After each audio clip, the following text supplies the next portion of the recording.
Before we dive in, make sure to subscribe and hit the bell so you never miss our latest stories on global sports and politics.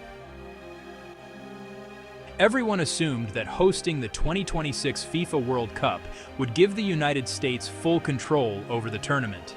For decades, when America hosted global sporting events, the world knew one rule: America runs the show.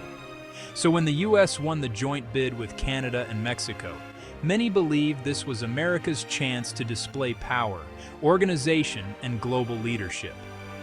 But that assumption was about to collapse. October 14, 2025, White House press conference. Standing beside Argentina's President Javier Milei, Donald Trump made a stunning statement. "If conditions are unsafe, I'll call FIFA's President Johnny and say, let's move it somewhere else." He was referring to matches in Boston, Seattle, San Francisco, and Los Angeles, threatening to strip cities of games they'd spent billions preparing for. But what followed wasn't compliance. It was defiance. Within hours, FIFA officials reminded Trump that football answers to no government. Vice President Victor Montagliani declared, "With all due respect, football is bigger than world leaders.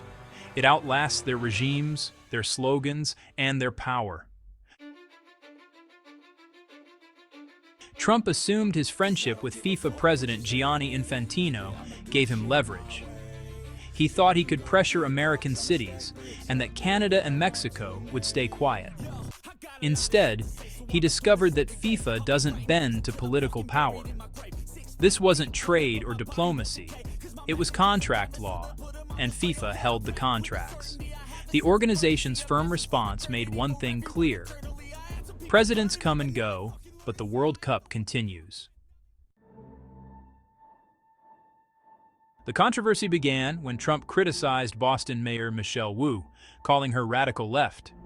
He suggested taking the games away from Boston, even though the matches were actually scheduled in Foxborough, a small, quiet town 30 miles south. Mayor Wu calmly explained that all FIFA contracts were finalized years ago. No single person, not even a president, could undo them. Her response quietly dismantled Trump's narrative and showed the legal impossibility of his threats. Massachusetts lawmakers pointed out that Foxborough is safe and that Trump's comments were both geographically and legally wrong. Even more damaging, his remarks publicly questioned the safety of American cities preparing for global visitors. By doing so, he risked undermining confidence in America's ability to host major international events. The International Olympic Committee even issued a rare statement reaffirming faith in Los Angeles, 2028, worried by Trump's threats. While the United States dealt with political drama, Canada and Mexico quietly excelled.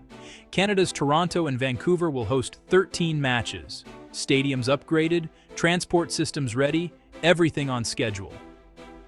Mexico's Mexico City, Guadalajara, and Monterrey, all experienced football hubs, are running preparations smoothly with no controversy. No threats, no politics, just professional organization and genuine excitement. While Trump's words created uncertainty, Canada and Mexico's calm leadership earned growing trust from FIFA. Beyond politics, a practical issue emerged: visas. Canada and Mexico both simplified entry for ticket holders. In past tournaments, Mexico allowed fans with just a ticket and a passport. Canada created fast-track visa programs. But the United States, long waits, complex interviews, and endless paperwork. As one journalist put it, in Russia, you needed a ticket and a passport. In the United States, you need time, money, and a miracle. That difference shapes the tournament's atmosphere, and FIFA officials noticed. Behind the scenes, sponsors and FIFA officials began redirecting investments toward Canadian and Mexican venues, citing fewer risks and smoother coordination. Canadian businesses, hotels, and tourism groups are now preparing for a windfall, not just from their 13 matches, but from fans who will stay in Canada and travel across the border for games. Political stability is turning into economic opportunity. And that's not lost on the global football community. America has 16 host cities, far more than its partners. But in global perception, Canada and Mexico appear more reliable. That's not about size or wealth, it's about trust and leadership. This entire episode shows that political theatrics can damage a nation's credibility faster than any logistical failure. When FIFA stood up to Trump, it wasn't just protecting its tournament, it was protecting international independence. For Canadians watching, the lesson is clear. Global influence doesn't come from threats. It comes from delivering results. While America wrestled with chaos, Canada and Mexico prepared with quiet professionalism.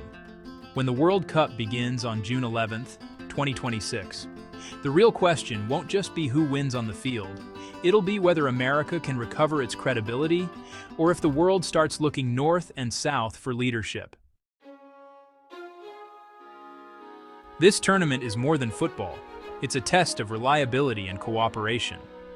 If Canada and Mexico deliver smoothly while the United States struggles with politics, the contrast will echo for years.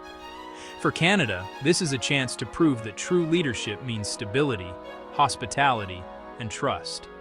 So if you believe Canada is showing the world what responsible hosting looks like, subscribe to Worldline Analysis.